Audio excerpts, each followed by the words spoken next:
Sakai, Benediktai, jūs dabar ne savo naujame automobilį, tai kuo iš tikrųjų užsiima turbūt organizavimą ir koks jausmas būtų šalia tų trasų ir viską koordinuoti, o ne važiuoti, nes tikrai buvo tai jau pačią iš karto ruostį išlipę, sakėt, važiuosim ir kodėl nepavyko ir kaip jums savijauta? Jo, iš tiesų mes buvome priėmę sprendimą startuoti Holz Winter Rally, nors ralis prasidėjo 2 paros mums grįžus iš Dakaro ir tikrai nuovargis yra pakankamai susikumuliavęs ir negalėjo būti be galo darbingas, tačiau turėjom naują automobilį, pradėjau karjerą su nauju šturmanu ir šitas ralis mums turėjo būti apsivažiavimas, plus mūsų gerbėjam ir žiūrovam būtų buvusi galimybė pamatyti unikalų automobilį iš tiesų ralio trasėse, klasikinį, istorinį, kuris tikrai būtų džiuginęs jų akį. Tačiau pirmajam greičio ruože turėjome bėdų su greičių dėže naujo automobilio ir negalėjome finišuoti šių lenktynių, taip kad liūdna, bet taip yra. Šiandien iš ryto turėjau tikrai didelę motivaciją startuoti, nes tai yra tikrai labai greitas, įdomus automobilis. Aš jo dar labai gerai nepažįstu, bet tai būtų buvusi puikia proga susidraugauti. Ar sakot, automobilis istorijos dalis, ar taip pat negaila jo, taip, nežinau, laužytis tiek, nukentės per tas lenktynis. Nėra taip pat irgi pastatyti šalia savo, plečiant kolekciją automobilių kažkur, žinai, kaip muziejinį eksponatą. Ralis yra nebulių kautynės ir čia automobilių mes specialiai negadiname.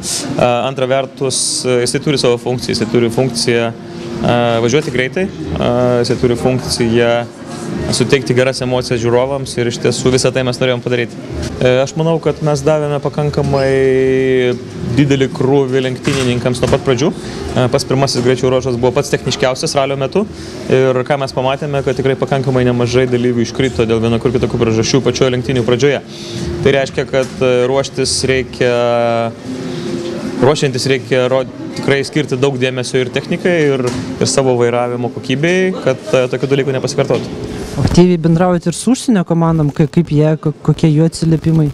Užsienio komandoms Holz Winter Rally ypatingai patinka iš tiesų ir mes turime labai techniškas trasas, mes turim be galo didelį žiūrovų kiekį, mes turim kompaktišką formatą ir visą tai jiem labai patinka. Tai kiekvienais metais mes turime vis daugiau ir daugiau užsienio dalyvių ir šiais metais tai yra virš 9 valstybių lenktynininkai atstovauja savo šalis būtent šiame ralyje. Tapsit vis tiek jau išlaikysi tą markę didžiausią automobilių sporto renginį Lietuvoje?